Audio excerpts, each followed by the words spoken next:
आज गोटे सुंदर वीडियो को आपण स्वागत। वीडियोटी को शेष जाए देखो भल लगे निहाती सब्सक्राइब करेंगे। वीडियोटी बहुत ही गुरुत्वपूर्ण वीडियो तो निजक से समर्पित करूँ जी से संभाली पारे। आज जुगे निस्वार्थ मन में करुवा प्रेम को लोक छलना भाया ही लगी थाए।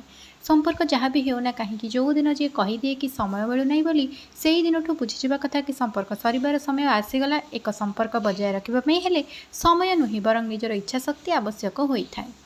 झील मैंने केबे भी निज जीवन में निज इच्छा बंची पारती ना। विवाह पूर्व बापा माँ इच्छा एवं विवाह पर स्वामी एवं परिवार लोक इच्छा बंची था। जीवन में आपड़ जिते आपस बुझाणा करतु ना कहीं जो मैंने बुझंती ना से मैंने केबे भी बुझे ना। कि लोक आपण को कष्ट देवे और से जिद्रु दूरे रे ना। जड़े पुरुषर पुरुषत्वर सबुठ बड़ उदाहरण होची कौन से महिला आखिरे लुह रहा उचित नुह एवं सम्मान प्रभावित होगा उचित नुह। पिता लगिपारे किंतु कथाटी सत।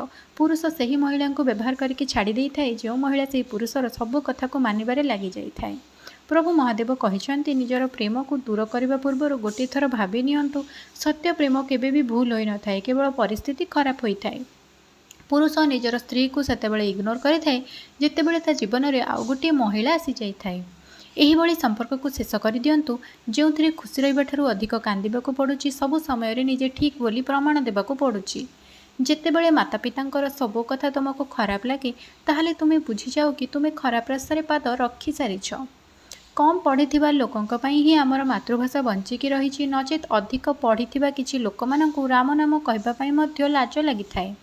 चारि चारि जन झील गोटे अगणार खेलीकूदी शाशुघर विदा होता किंतु किछि बोहू मैंने आसी घर को मापी दे था। कहती कि घर बहुत छोटिया अच्छी। सिंह सहित रहिब तो से तुमको जीवन में संघर्ष करने शिखेब किंतु तुम्हें जदि गधों संगे रहिब से तुमको सबू परिस्थिति मुंड तलक करने ही शिखे थाए। तुम्हें सफल न होबार मुख्य कारण दिन सारा फोन चलेबा सकाळु जल्दी न उठा समय उपयोग न करवा यह भाविदेबा कि मोर भाग्य ही खराब अटे।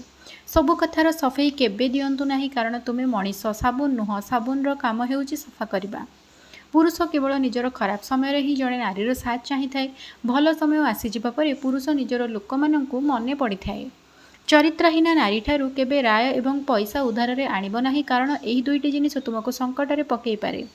नारीर बर्बादी सही दिन ठारू आरंभ हो जाए जो दिन अन्य पुरुष ठारू निजर प्रशंसा शुणा अभ्यास हो जाए। कथाटी निराट सत्य अटे। निज स्त्री सामने अन्य स्त्रीर प्रशंसा एवं निज स्वामी सामने अन्य स्वामीर प्रशंसा महाभारत युद्ध मूल कारण होता है।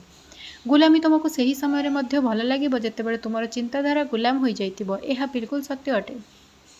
जदि स्वामी स्त्री मध्य कौन से कथा को लेकिन झगड़ा होताले से ही कथाटी घर चारिकांत मध्य ही रहिबा उचित।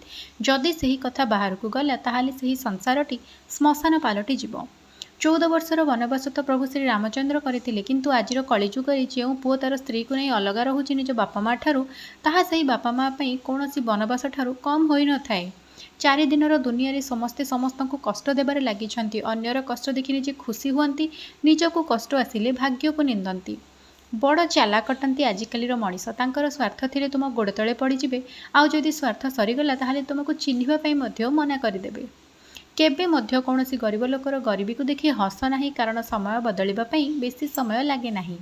जो झील मैंने कहते कि सबू पुओ मैंने गोटे प्रकार पुओ मैंने खराब होता ताहले सही झील मानक मोर गोटे प्रश्न तुम्हें सबू पुओ मान ट्राई केतेबेले कल।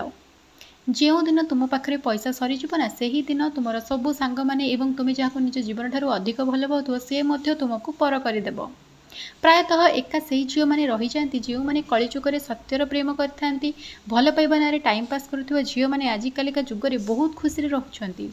जीवन में आपण आपणक पत्नीर इज्जत करंतु कहीं बयसर अपराह्न सी ही आपणकर सहारा होइथिबे। कहीं बुढ़ापा समय आपणकर पुओ बहु साथ दियंतु कि न दियंतु किंतु आपणक पत्नी आपण मरिबा पर्यंत आपणकर साथ निभाई थांती।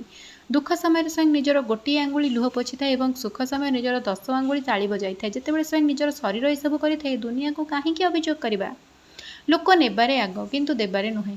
तेणिकी कथा भल पाइबार हेउ कि सम्मानर हेउ कि पैसार हेउ कौनसी मनीषर प्रथम प्रेम हेबा कौनसी बड़ कथा नुहे बरं जदि हेबार अछि तो कहार शेष प्रेम हुअंतु। सेथिपई एहा भाबंतु नाही कि आपण पूर्वर से आउ कहार प्रेम थिले बरं एमिति भल पाइबा दियंतु कि तांको आउ कहार आवश्यक न पड़ू। जहाँ पाखरे अछि सेतिकिरे खुशी हेबा उचित कारण अत्यधिक आलोक मध्य जणे व्यक्ति को अंध करि देइथाए। निज उपरे भरोसा करबा शिखंतु। एहा आपणकर बळ होइथाए एवं अन्य उपरे भरोसा करिबे तो एहा आपणकर कमजोरी होइजिवो। जदि आपको कहीं छाड़ी चली जाए तो आपण परिश्रम करके जीवन में एत आग को बढ़ी जातु कि तार औकात नथिबो आपण को आउ थे पुणी देखापी। जहाँ खराब लगी थाए ताकू त्याग कर दिंतु तेणिकी सी विचार हो कर्म हो कि मनीष हो। डोमुहा लोकों को चिन्हवा पड़ी न था समय आसिले से निजे निजर परिचय दे दियंती। बंधुगण वीडियोटी को शेष पर्यंत देखि आपण मानक अशेष अशेष धन्यवाद। आशा करुँची कि आज वीडियोटी आपण मानक भल लगी एमती नुआ नुआ वीडियो देखापी आम चैनल को सब्सक्राइब करूँ एवं वीडियोटी जदि भल लगी थाए तेबे लाइक कर दियंतु और सांगसाथी बंधुबांधव मान पाखक शेयर कर दियंतु एवं कमेंट रे जय जगन्नाथ निहाती लिखि दियंतु।